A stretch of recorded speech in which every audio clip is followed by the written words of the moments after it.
in my childhood, it was the city in my hometown. It was a small community, not as it is today, right? And I don't know why, but somehow when you were in a community event or something that happens in the city or in a school or something, it was common for people to tell the kids or to ask the kids, are you part of the Martinez family? Or are you of the Dominguez family or the Ramirez family? And you will say, well, I'm on the Villagranas, you know. And they will say, oh, yeah, I know your parents. I know who your parents are. And they begin to make all the connections about your life, right? And somehow, back then, I am assuming that maybe in some ways in the U.S. also happened that, as you mention the name of your family, where are you coming from, that people will have some expectations on you. You are part of the Villagranas. All right.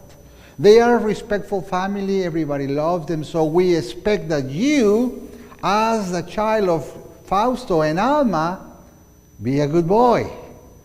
We are expecting you to behave. We are expecting you to be respectful. So some expectations according to where I was coming from. That was the thing, right? And sometimes that helps me either because immediately people will have trust in me. You are from the Villagranas, we can trust you because we know who you are, where you're coming from. That was awesome in many ways. And when we translate that kind of tradition back then to today in our Christian life, you know, there are some people who are in a situation, in a moment, and they say something, yeah, I'm a Christian and I go to this church. What do people will say that? What will be the intention of someone to say, you know, I am a Christian person? Maybe the thing that we are trying to convey is that we are trustworthy, right? You can trust in me. I'm going to have good behaviors and good attitudes because I am a Christian person. So I am carrying a lot of responsibility on doing that. But not only that, is that when we are doing that, we are giving an example. People will be seeing our example, our testimony, and our example as Christians can help some people that do not go to church to say, I would like to be like Hugo, right? Something good is in this person. But also my testimony can discourage somebody to go to church. Does that mean that he is a Christian? No way, Jose. I won't. That's why I don't go to church, right? So this is something that I like to share with you today. What are some of our responsibilities as disciples of Jesus? What are responsibilities before the Lord and before the world? And how do we follow these standards for us to be free indeed? And this conversation also is coming at this time in which you know very well there is a lot of talking on the media, in the news, everywhere, a lot of arguments and discussions and perspectives and opinions. And many of the participants of these discussions and arguments and quarrels, I will say, involve people from the Christian community as well.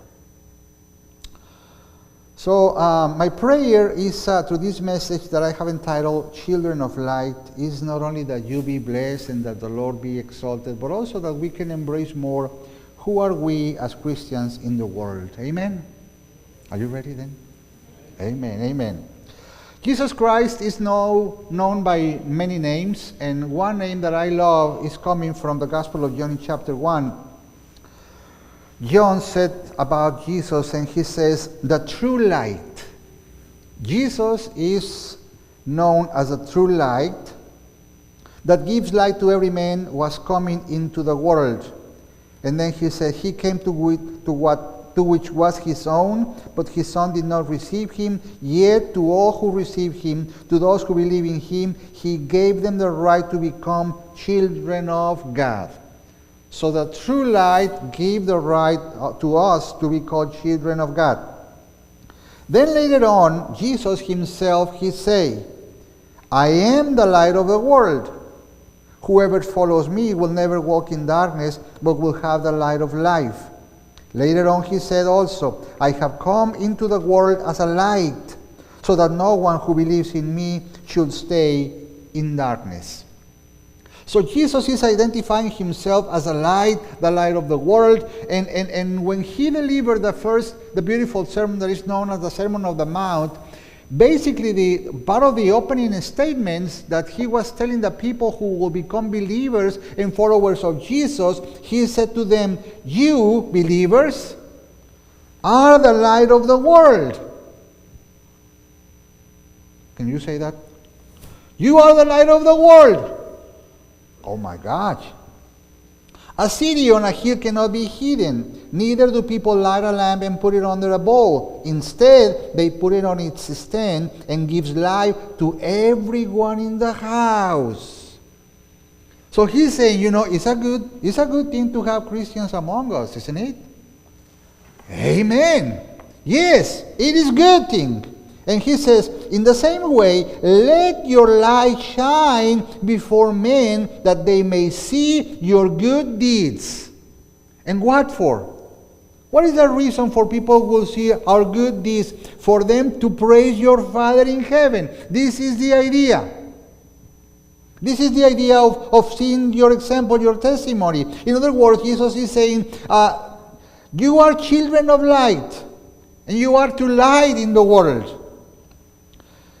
You are to shine in the midst of the people, and therefore the people will have some expectations of you. And because you are going to act accordingly to your Father, they will be encouraged to praise God who is in heaven. Amen. So what a wonderful thing is that God creates us with that intention, and yet there is a great responsibility for those of us who are carry the name of Jesus with us. It's a big responsibility. Amen, right? In other words, Jesus is reminding us who we are. Well, in the letter of Ephesians, the Apostle Paul is taking the opportunity to talk about this situation with them, who we are as the body of Christ, and what is the role that we play as Christians in the world. As you remember, this letter of the Ephesians was written by Paul in a moment that he was incarcerated. Maybe he was in a house arrest in Rome. And this is a joyful letter. He is encouraging them to understand who they are in Christ. They are the body of Christ. He is talking about unity and reaffirming their faith and those things. But the church really didn't have a lot of theological issues or doctrinal issues. The situation for Ephesus, it was located in the heart of the Greco-Roman culture of the time, right? There was a cosmopolitan city. There was a lot of commerce there. There was a lot of influence of all kinds of schools of thought, philosophical influence, and actually, there was a big temple for Artemis or Diana that was considered one of the 7 wonders of ancient times. So there was a lot of influence of the Greco-Roman culture there. So there was a lot of practices of paganism. And so the influence of that and false doctrines were a constant threat against the church stability. So in this letter, Paul is encouraging them to stay firm in their faith and reminding them about their identity. Later on in chapter 5, he says, for you were once in darkness, but now you are light in the world. Live as children of light. Live as children of light. The church in Ephesus, as I said, it was a faithful church. Paul encouraged them to stay that way. He is reminding them about some of the characteristics of what does it mean to be a children of light. Because it seems that the influence of the world at the moment was so powerful that they were beginning to put ears again to that culture, to false teachers, and he said this can become a dangerous thing to do. Actually, Jesus himself, later on, when he gave God gave the revelation to the Apostle John, and he wrote the book of Revelation, there Jesus is speaking to the churches. And to the church of Ephesus, do you remember what he said in chapter 2 of Revelation? He said, I know your deeds, your hard work, and your perseverance. I know you cannot tolerate wicked men, that you have tested those who claim to be apostles, but they are not, and have found them false. You have persevered and have endured hardships in my name, and have not grown weary. So you are doing a great job. But then he said, yet this hold against you, you have forsaken your first love. Remember the height from which you have fallen? Repent and do the things you did at first. So the church in Ephesus was a faithful church. They really love God. They want to follow the law. They have overcome many obstacles. They have endured many things that were pressing against the culture, that was pressing against the church. And they inspire many people to come to the knowledge of Jesus. We want to follow these Christians. They are giving good example. The way that they are behaving and talking and acting and all that, that's awesome. Christ is living in there.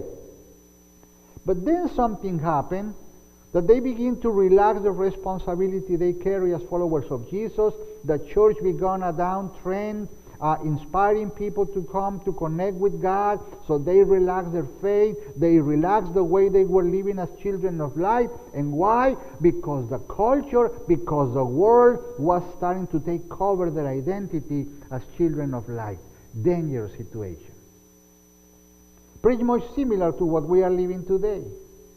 So what the Apostle Paul then began to invite them then to consider constantly in their lives as children of light, which is basically the same invitation. We are living pretty much in the same situation that the people in Ephesus lived 2,000 years ago. That the culture opposes in many ways to the standards for children of light. He began telling them that they should not go back to their former way of thinking and living. In an opening statement this morning, it says, I tell you this and insist on in the Lord, that you must no longer live as the Gentiles do. Well, most of them were Gentiles, by the way. In the futility of their thinking. They are darkened in their understanding and separated from the life of God because of the ignorance that is in them due to the hardening of their hearts. That was, at that point, one of the main threats against the church. The Greco-Roman culture and its influence and its paganism and its philosophies were dragging people away from God. This was not, later on, centuries later, there was a movement that we know as humanism. But this was, I would say, the first steps into that. The people begin to lose sight of God, and they begin to lose more, to focus more on the human achievement, on the human capacities. When everybody began to embrace the great philosophers at the time, and they were following them. And everybody begins to believe that they were, wise, that they knew everything, that they were so good. And that created a sense of pride and arrogance. And when we think about what was going on with the church, with all these people leaving the spiritual life aside and focuses on themselves, listening to all these philosophers and leaders of schools of thought, today it's a beautiful thing to have all this digital communication. That's a great thing. I love it. But also, as everything else, as every good thing, there is the bad side of that.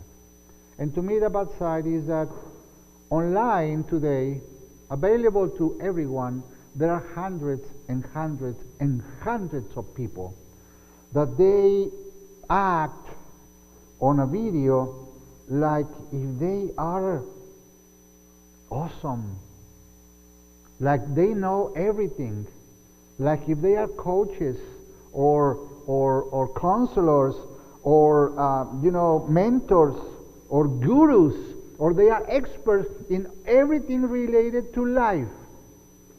They give you principles, they give you rules, they give you advices about what you need to do in this situation and this situation and that other situation. This is right, this is not right, and you look like if they really know. This is very cheap wisdom. And there are people of all ages. Even I have found some kind of high schoolers giving you advices for life. Everybody knows everything. And people are putting their ears there. And they are following their advices. And they are thinking if those things are not happening to them, something is wrong with their lives.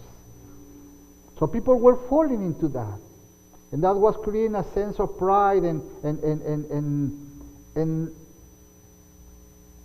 they were not remembering that God says that God opposes the proud but gives grace to the humble.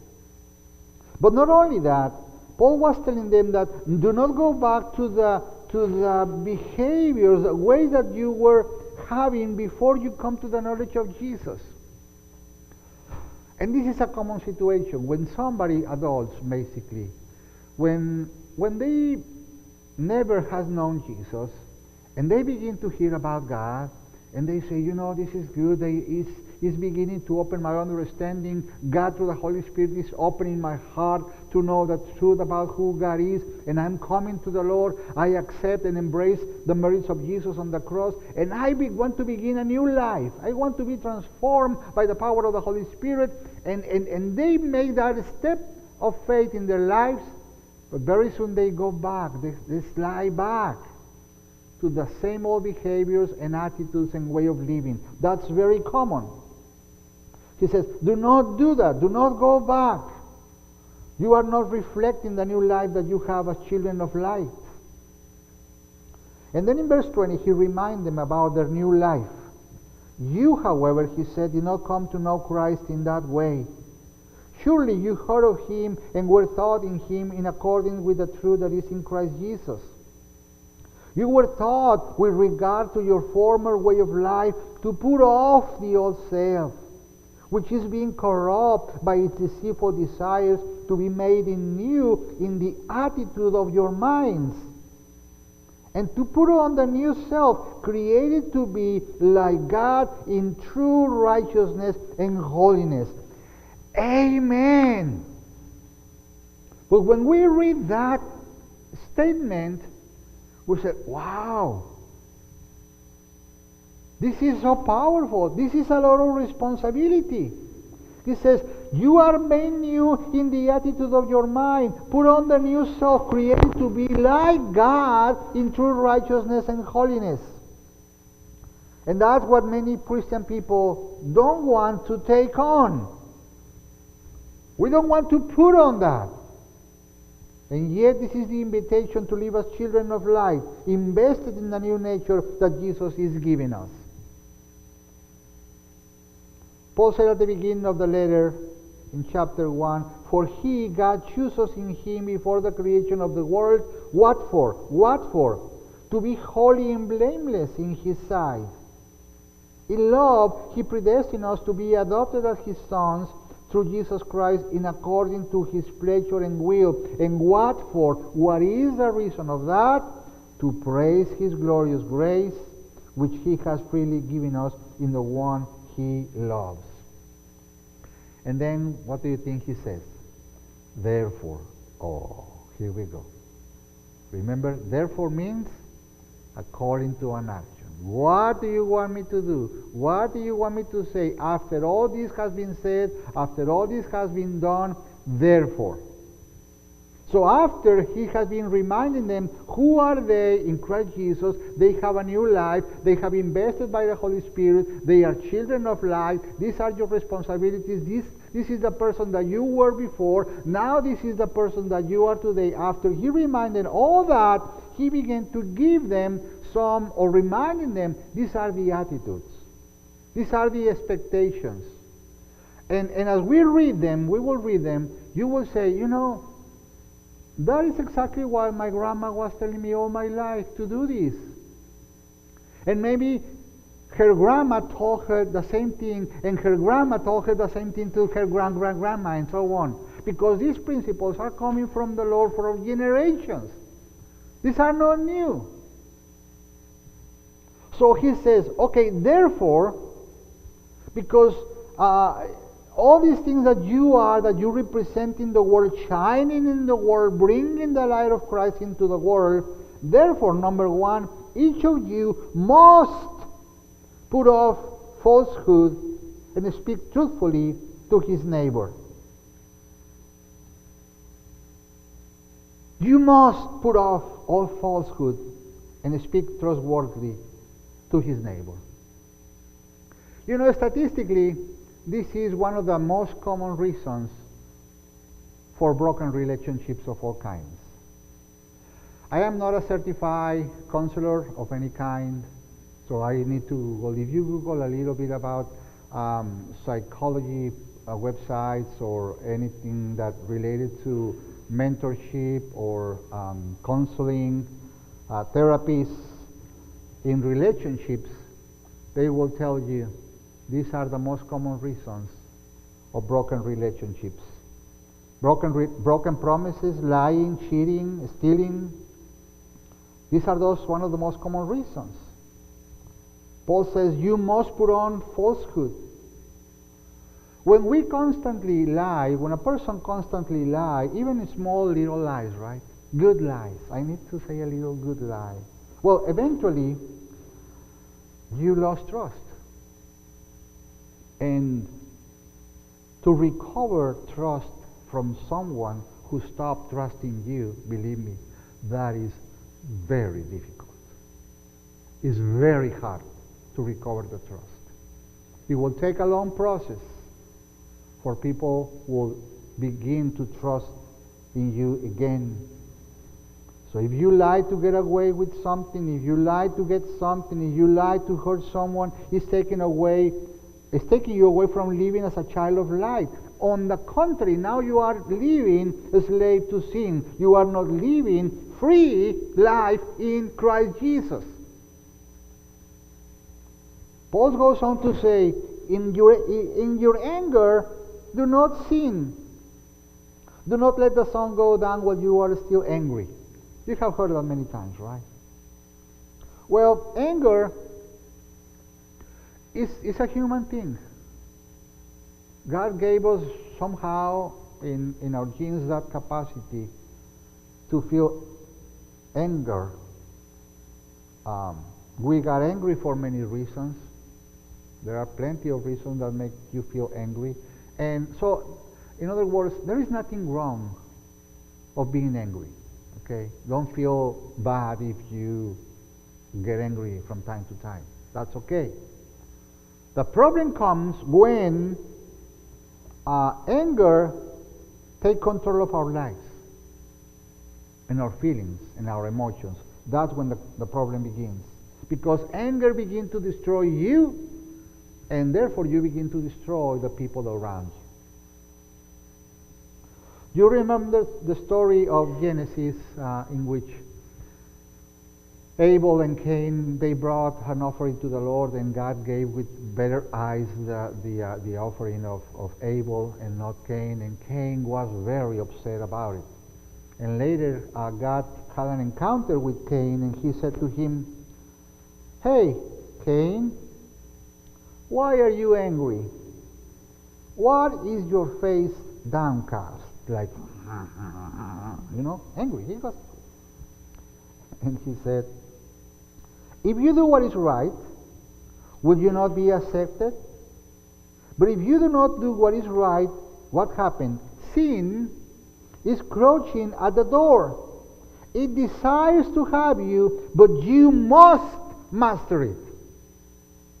This is an amazing truth. In other words, God was telling him, in your anger, do not sin. Don't let the sun go down while you are still angry. But most importantly, what God was saying to him, you do not allow, don't give time to anger to control you. It's not that you go go to sleep before you're happy again. No. Do not let that cook in you, mature in you. Because sin desires to have you, and therefore to make you slave to sin. But the good news, when he says, but you must master it. In other words, God was telling him, you have the capacity, the ability, the skills to master your anger. And you can live then free as children of life. But what happened? Cain didn't master his sin and he killed his brother. That was a great tragedy. So Paul says, do not let the sun go down while you are still angry. Don't give the devil a foothold. And what the devil wants? The devil wants to steal, to kill, and to destroy. Do not let the devil to do that within you. Do not mature that anger within you. Do not let control you. Don't be slave to the devil and become a bitter person. Don't let your anger affect other people. Therefore, live as children of light, mastering your anger. What else he says? Verse 28. He who has been stealing, steal no longer, but must work. That makes sense to me. Do something useful with your own hands, that he may have something to share with those in need. In our culture, as I said, people lie, people cheat, people deceive people. For money, for power, for profit. That's pretty much the strong flow of the world today. As an instance, for example, TV commercials, TV ads, all of them deceive people, without exception. They lie to people, they cheat on people in order to gain something. No TV ads are honest. What can we say about politicians? I am not a politician. I will not pretend to be a politician. I am not affiliated to any particular party. I do not advocate for any particular party at all. But I am very convinced that 99% of politicians around the world, they lie. I didn't want to say 100%, but I will say 99%, they lie. Business people lie. Leaders lie. And everyone, in order to gain something from someone, and on lying, people are stealing something. People are stealing trust. People are stealing friendship. People are stealing hopes. And make people in the world a world of mistrust. So we are living in a culture, we are living in a world in which people don't trust in other people because the culture is to steal from others. Whom of you go to Charlotte, go to the store, and do not lock your car? That's the culture. And if you don't do that, people will say, hello, how come you are not doing that? You should not, what? Trust, right? That's the culture. But we are called to live as children of light. That's the call. Where people can rest on the confidence that, these are Christian people. I feel comfortable among them. I feel safe among them. I feel that I am not stealing from something. I feel that I am not deceived of something. I feel, kind of harmony, kind of fraternity when I am among this group of people called Christians. Amen. That's our call. That will happen when we will be shining as a lamp in its stand. He says, do not let any unwholesome talk come out of your mouth, but only what is helpful to building others according to their needs, that it may benefit those who listen. 3 or 4 years ago, I had to go to Mexico for a dental treatment. It was much cheaper than doing that here. But anyway, the point to me is that the dentist, the doctor, and his wife, both were dentists, and they have, other people working with them and all that. And they were, I may say, in their late 30s, early 40s. And I had to go several times to visit with them. And never in my life, I have heard anyone speaking in such loving way, so respectful way, so decent way, so amazing and loving and respectful way as they did. It was a delight for me, listen to that couple. The way that they treat each other, the way that they treat their patients, the way that they treated their other co-workers with them, the father of him was working there. It was just and I was thinking to myself, Lord, please help me. Help me to learn to speak like them. It is an atmosphere of love in this place. If lifting up your spirit, you are coming into this office and you forget that you are coming to the dentist. They are going to torture you, right? But you don't care in that moment, because the way they treat you, the way they speak to each other, to their customers, is just to say, wow, why the world we cannot speak in such way? What happened to us? So I was eager to learn. So the atmosphere in that place was so nice, and I feel so safe in that conversation that, as Paul says, we're helpful for building others according to their needs and benefit to those who listen. Amen. So maybe this young couple didn't know about it, but they were living as a children of light. They were reflecting peace from within. What a wonderful change our conversations can make.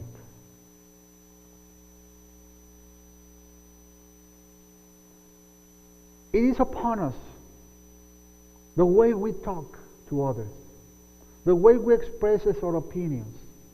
Imagine if this kind of conversation were happening on these online conversations that are there. Believe me, the world will be a different world. Our nation will be a different nation. If we build up conversations, if we build up each other. Then Paul closes with the hardest part when he says, get rid of what? Of all bitterness, and rage, and anger, and brawling, and slander, along with every form of malice. Yeah, Paul, that's not as easy. Right? We don't have the time to speak of those things and attitudes that destroys our lives and the life of others, but they explain themselves. But he says, but instead, be kind.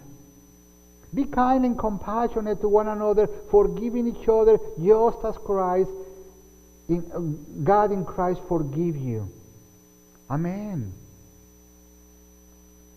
My brothers and sisters, you are children of light. Amen. You are children of light. Because you say to yourself, I am a child of light.